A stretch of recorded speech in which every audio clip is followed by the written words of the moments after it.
Fala, meus amores, tudo bem com vocês? Eu sou a Mariana, sejam muito bem-vindos ao Samari. Aqui no meu canal você vai ouvir sobre casos sobrenaturais, casos criminais, lendas urbanas e, por que não, filmes e séries de horror. Se você curte esse tipo de conteúdo, fica por aqui que vai ter muita coisa boa. Hoje eu vou contar sobre o misterioso caso do Paço Dyatlov. Prepare-se para mergulhar em um enigma que envolve mortes inexplicáveis, ferimentos chocantes e teorias que vão do governo soviético a criaturas lendárias. Bom, mas sem mais demora, vamos para o caso de hoje. Em 1959, nos Montes Urais, na então União Soviética, um grupo de 9 jovens alpinistas embarcou em uma expedição que terminaria em um dos maiores e mais bizarros mistérios do século XX, o incidente do Paço Dyatlov. O objetivo da expedição era ambicioso: atravessar as montanhas do norte dos Urais e escalar as montanhas Otorten e Kolatsiak. Seria um percurso de 16 dias, onde percorreriam 320 quilômetros para que todos fossem certificados como aventureiros de grau 3, que era o mais alto da União Soviética naquela época. O grupo era liderado por Igor Alexeyevich Dyatlov e, por isso, o incidente Paço Dyatlov acabou levando seu nome. Ele foi um estudante de engenharia de 23 anos do Instituto Politécnico de Ural. A maioria deles, na verdade, estudava ou já eram graduados nessa mesma faculdade, que atualmente leva o nome de Universidade Técnica Estadual de Ural. Os participantes do grupo eram compostos ainda por, e aqui eu já peço desculpas, pois provavelmente eu vou falar o nome deles errado, são nomes muito diferentes da nossa língua e a minha pronúncia certamente não será a correta, mas eu vou tentar. Dentre os participantes, então, tinham a Ludmila Dubinina, de 20 anos, ela era especialista em montanhismo. Também tinha a Zinaida Kolmogorova, de 22 anos, e amiga de Yuri Yudin, Yuri Dorokenko Yudin, também de 22 anos, Yuri Georgi Alexeyevich Krivoneskenko, de 23 anos, Rustem Slobodin, de 23 anos, ele era atleta, Alexander Kolevatov, de 24 anos, Nikolai Tibobrignolis, também com 24 anos, e por fim, Alexander Zolotaryov, sendo o mais velho do grupo com 38 anos. Ele era veterano da Segunda Guerra Mundial e instrutor de esqui. Ele foi enviado para acompanhar os estudantes a pedido do instituto. E uma curiosidade dele, ele usava um nome falso, Semyon, e tinha extenso treinamento militar. O grupo viajou de trem para Avidel em 25 de janeiro de 1959. E em seguida, pegaram um caminhão para Visrep, que seria o último assentamento habitado ao norte, iniciando então a marcha a pé em 27 de janeiro. Eles estavam bem equipados com suprimentos, roupas para o frio e barracas. No dia seguinte, em 28 de janeiro, Yuri Yudin, de 21 anos, foi forçado a retornar, pois começou a sofrer dor no corpo, especificamente no ciático e nos joelhos. Não tinha como ele seguir com o grupo, já que poderia atrapalhar a expedição e colocar os demais em risco. Um grande contratempo que se tornou em sorte, já que Yuri Yudin foi o único sobrevivente. O líder do grupo, Igor Dyatlov, informou que pretendiam retornar em 12 de fevereiro. Ele combinou que enviaria uma mensagem telegráfica para seu clube esportivo assim que o grupo retornasse a Visrep. Mensagem telegráfica na época era a única forma de se comunicar. Você ia até uma agência dos correios e pagava por cada palavra que fosse enviar e conseguia assim enviar mensagens para longas distâncias. Em 31 de janeiro, eles chegaram à beira de um morro e se prepararam para escalá-lo. Em um vale próximo, eles armazenaram comida e equipamentos extras para a viagem da volta. E no dia seguinte, 1º de fevereiro, os esquiadores começaram a descer o passo. Aparentemente, planejavam atravessar e acampar do outro lado, mas as condições climáticas pioraram muito, com nevascas e visibilidade reduzida. Desorientados e temendo se perder, o grupo decidiu acampar na encosta da montanha Kolatsayak, cujo nome na língua mansi significa Montanha da Morte. Eles montaram a barraca em uma encosta com uma leve inclinação, considerada segura contra as avalanches, e fizeram uma escavação na neve para nivelar o terreno. Quando chegou o dia 12 de fevereiro, eles não deram notícias. Porém, atrasos eram comuns naquela época, até mesmo pelo mau tempo que fazia. A preocupação cresceu apenas quando os familiares contataram o Instituto Politécnico e exigiram uma operação de resgate, que se deu em 20 de fevereiro. As primeiras equipes de busca foram enviadas e eram formadas por estudantes e professores voluntários, logo após seguida pelo Exército e pela polícia, com o apoio de aviões e helicópteros. Em 26 de fevereiro, as equipes de buscas encontraram um acampamento abandonado em Kolatsiak. A barraca estava danificada e pegadas seguiam até a beira de um bosque próximo, desaparecendo após cerca de 500 metros sob a neve. A barraca havia sido rasgada de dentro para fora e parcialmente enterrada na neve, com todos os pertences do grupo ainda dentro, incluindo roendo seus sapatos. Logo chegaram à conclusão de que algo muito assustador aconteceu para ter feito eles saírem correndo daquele jeito. Na beira da floresta, a 500 metros do acampamento, sob um grande pinheiro, foram encontrados os restos de uma fogueira e os dois primeiros corpos, Yuri Krivonischenko e Yuri Doroshenko, descalços e vestindo apenas roupas de baixo, sem sinais de violência. Observaram galhos quebrados, sangue e vestígio de pele nas cascas da árvore e entenderam que pelo menos um deles escalou para observar algo, podendo ser alguém ou mesmo tentando olhar para o acampamento deles. Entre o pinheiro e o acampamento foram encontrados mais 3 corpos, Igor Dyatlov,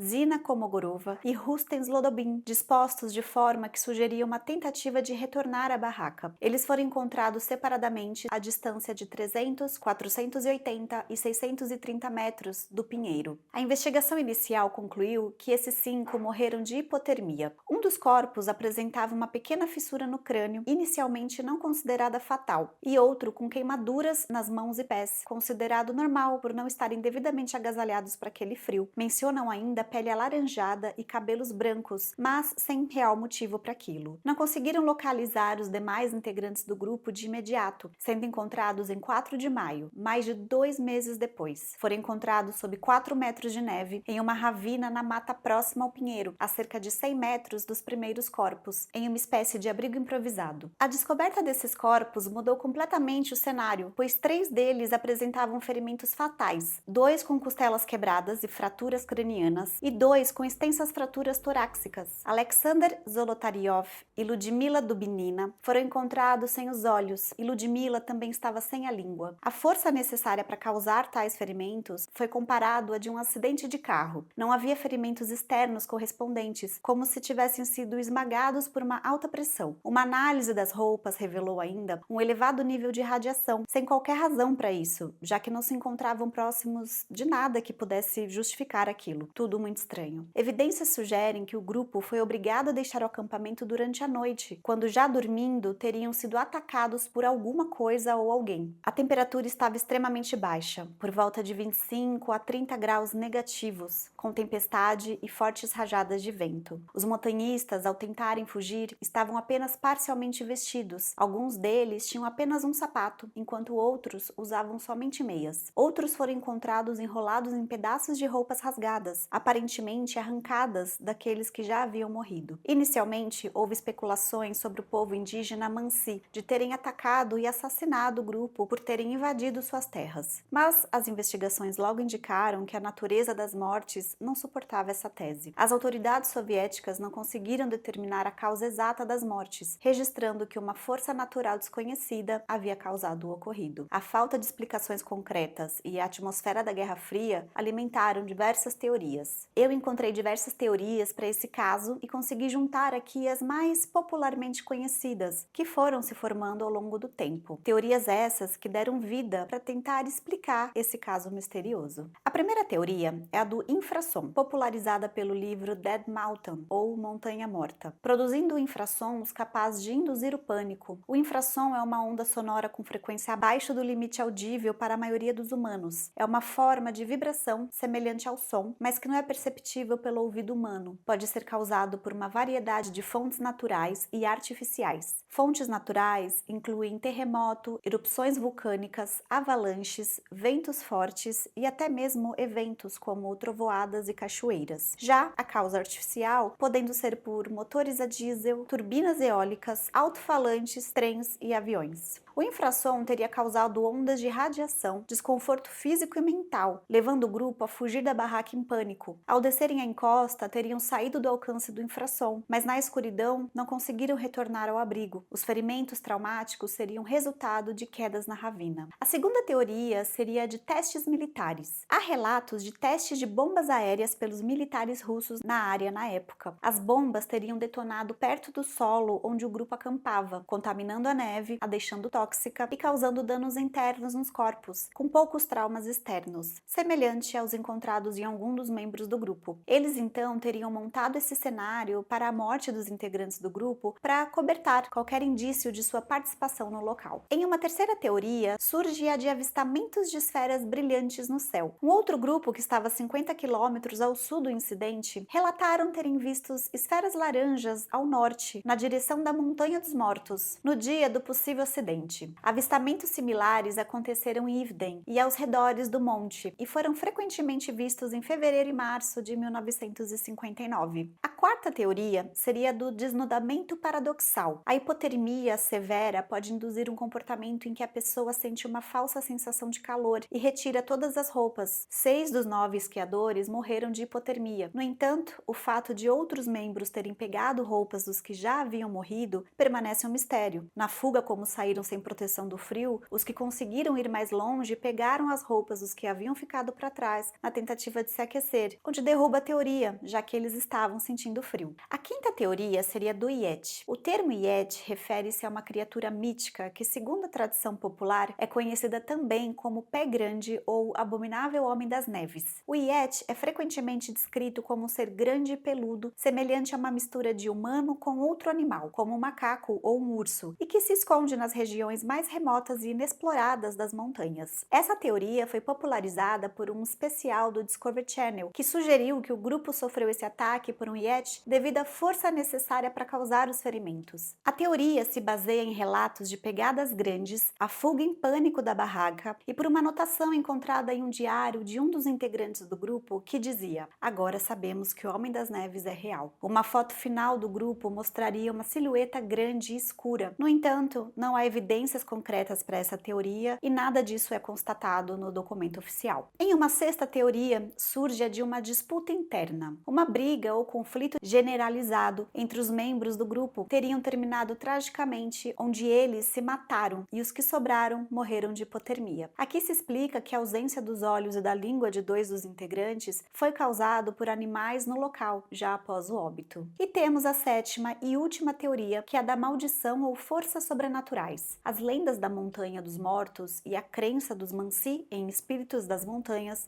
levaram à teoria de que forças sobrenaturais atacaram o grupo. Segundo a lenda Mansi, 9 caçadores pernoitaram lá durante uma viagem e na manhã seguinte foram encontrados mortos pelos amigos. Não havia sinal de violência, assim o local ficou com fama de assombrado e as tribos locais o evitam até então. Há um relato, inclusive, de que os Mansi avisaram o grupo sobre essa lenda e orientaram para que não seguisse por aquela direção. Porém, os jovens, não acreditando nessa superstição, não deram ouvido a eles. Apesar de inúmeras investigações e teorias, o mistério do incidente do Passo Dyatlov permanece sem uma explicação definitiva que satisfaça todas as evidências encontradas. O caso foi encerrado com a explicação de avalanche, onde muitos não acreditam de fato ter sido a correta, sendo questionada pela ausência de sinais óbvios de uma avalanche, como por exemplo, os primeiros corpos terem sido encontrados com pouca neve sobre eles, ou pela falta de danos significativos na vegetação, e até mesmo pela experiência do grupo em escolher locais para acampar, onde não escolheriam um local onde pudessem correr o risco de ter uma avalanche. Além disso, a barraca foi danificada lateralmente e não horizontalmente, como seria esperado em uma avalanche. Entretanto, em 2019, o governo russo reabriu a investigação, concluindo em 2020 que uma avalanche de fato foi a causa da morte. A investigação concluiu que a hipotermia agravada pela baixa visibilidade, causando a queda de alguns deles, foi o que os levou à morte. Um estudo de 2021 apresentou evidências científicas para uma pequena avalanche incomum chamada avalanche de placa, sendo caracterizado como um fenômeno quando uma massa acumulada de neve, gelo e detritos repentinamente se movimenta de forma rápida e violenta e se precipita em direção ao vale. Durante a descida, arrasta cada vez mais neve e pode arrastar árvores, rochas, construções humanas e o que mais estiver pela frente, podendo atingir até 160 km